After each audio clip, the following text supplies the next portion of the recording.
Welcome to the fifth in a series of energy markets talks. I'm talking to Jan Fousek. He's the chairman of the supervisory board of the Solar Association in the Czech Republic. Thanks for joining, Jan. From Prague, live, right? Yeah, thank you. Thank you for inviting me, Patrick. Thank you. You're welcome. Well, the Czech Republic has a pretty strict lockdown, I believe. Is there any news on when the borders will open again, for example? Well, it should be decided actually within a couple of days or these days. At least that's the information from the news from yesterday from our government. So I hope we will open the borders to surrounding countries within, I would say, a couple of days or maximum in few weeks. Just the only thing why we should be a little bit more patient than some of the people are is that the situation in some of the surrounding countries is not really well. Mm-hmm. And you know, Slovakia and Austria, they cope with the situation pretty well, like Czech Republic. So the low number of diseased people and you know, low death toll or so-called low death toll. While in Germany and in Poland, there is still pretty, you know, rapid rise of infected people. So I think the question will be, it will not be a general you know, opening of borders, but it will be some kind of choosing the ones. Right. Specific countries. Right. And how are you coping with the crisis yourself? You're staying at home? Well, not really. For the last 2 weeks, I have been going to the office. I just stood home only today because I stayed home today because there are some meetings in our office, and I just wanted to have some free time and to be in a quiet room. Therefore, I stayed home today. But yeah, last 2 weeks I started going to the office. You know, we started with the meetings, meeting the media, meeting the members of parliament, talking to the government, to our investors. So generally, the situation, I would say, eased a little bit within the last 2 weeks, I would say. And it's getting less and less strict every day. I heard that there has been an unexpected cut of subsidies for existing solar power plants. I assume as a result of the crisis, but can you tell us a bit more about that and what it means for the sector? Yeah, that's a good question. You have right information. You know, there are two levels of this problem. The first one is that the Czech Republic doesn't really support the new solar installations, the new renewables. We are adding about, or last year, we added about 20 or 25 megawatts of new solar. Other renewables are even less numerous than solar. Mm-hmm. Similar situation is because there is a lack of governmental support, right? The similar situation is with the energy storage. We have been adding within about only a few units of megawatts in batteries in energy storage due to the lacking legislation. So the government generally, and especially our president, who is really coal and nuclear oriented, they are long term against anything new, against the modern energy.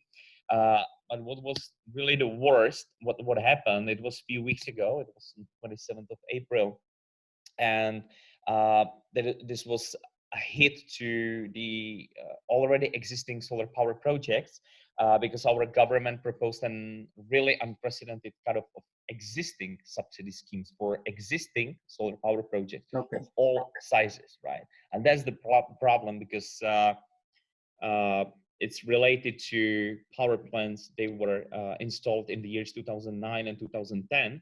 So the investors, took some money, took some loans from the banks.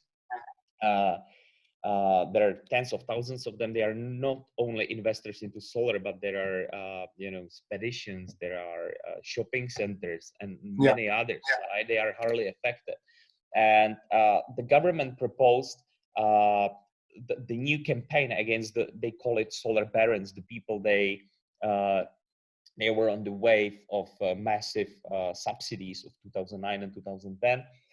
So they decided to cut it and to affect the solar the most, right? So there Yeah. was a limit of maximum internal rate of return annually, like the annual return of your investment. While there was a limit between 6.3 was the lowest, while the 10.6% per year was the maximum. And of course, the Czech government, unfortunately, proposes the lowest possible support for solar, while other renewables, for example, biogas power stations, which are heavily owned by our prime minister, who is a billionaire, the third or fourth richest person in Czech Republic, they are allowed to get 10.6. So we work hard. We have a media on our side. We really got the support from confederations, industry confederations, from some of the ministries, from Energy Regulatory Office, again, from the media. So we have almost everyone on our side, but the general disgust from the side of our government and our president against any kind of modern energy, it's really, really hard. And we really got a hard times, I have to say. Yeah, yeah, I can imagine. So, and now it's so just to add that now it's on the parliament how they will decide on it. But we are afraid that the parliament is not going to go against the government because they have a majority there. So Yeah. the governmental members of the parliament. Therefore, we are afraid that it's going to be passed. Then we are really afraid of thousands, possibly lower tens of thousands of bankrupted projects, because at the time, the banking interests were higher than 7% sometimes, or about 7%. So internal rate of return of 6.3 even doesn't cover the banking loan. Yeah, So yeah, yeah. Just to add, I find it important. But for new projects, do you think they can do without subsidies? The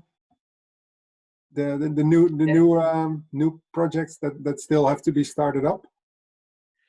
I think we are getting closer to the grid parity. It's a good question, and very well discussed for example, in Brussels. I think we are getting close to the point when solar will be in the grid parity, but I think we still have several years to get to that point. Yeah, everything will go in the same way as it goes now. So I think we still need to support renewables. We support directly or indirectly, one way or another. We support coal burning plants, the the fossil fuels. In Czech Republic, you probably heard that we decided at the same time when there was decided to really limit the subsidies for old solar, we decided to really build the new blocks of our nuclear power plants. So while the rest of Europe step away from fossil fuels and nuclear, again we try to support it. So there is still some support for new renewables. It's investment support, it's not the operational support through European funds, and there are some subsidy programs for building the new PV power plants, for example, together with small battery into the households. It's pretty successful, but still we have some environmental targets as a country towards European Union, as a European Union towards the Paris Agreement. And if we would follow the existing path, Czech Republic would never ever fulfill our criteria. We committed to build about 2 gigawatts till 2030 in our national environmental and climate energy and climate plan. Now we have 2 gigawatts installed in solar. We committed to build another almost 2 gigawatts, but we are adding about 20. We have been adding between 10 and 20 megawatts annually. So if we follow this path, the current insufficient level of support then we would be somewhere about 100 megawatts or maybe 200 megawatts in solar and not on 2 gigawatts. So I think the larger support is needed. Even PPAs, the corporate PPAs, are not allowed in Czech Republic, the power purchase agreements, or there is so many extra charges linked to it that the ministry would say, but they would say on the contrary that it's not forbidden, but it's not really allowed because still you, for example, you are, I don't know, you are IKEA or you are Google or Facebook. And you want to get a PPA contract with some of the PV operator, but still you have to pay for distribution costs, for transmission costs, and even you have to pay for the support for renewables, right? So it's absolutely mad. It absolutely doesn't make sense. So we have to at least support some other forms of financing the renewables, like power purchase agreements, good loans, and etc. But still, some operational support, I think, it's still needed. Okay. Auctions, especially. Thanks for joining, for sharing this update. At the Energy Trading Conference for Central and Southeastern Europe, which now has been rescheduled to November. You're also involved in the session about power purchase agreements, so I hope by then you can share another update on what has been reached so far on that front. And tell your government, please, to open the border by then, so we can see each other again. I will tell them, hey guys, ETCSEE is about to come, just you have to open. Exactly. Absolutely. Okay, thanks, Jan, and I hope to see you soon. Likewise, looking forward to attend your conference as a speaker after a couple of years. Thank you, and good luck to everyone. Stay safe. Bye. Thank you for the invitation.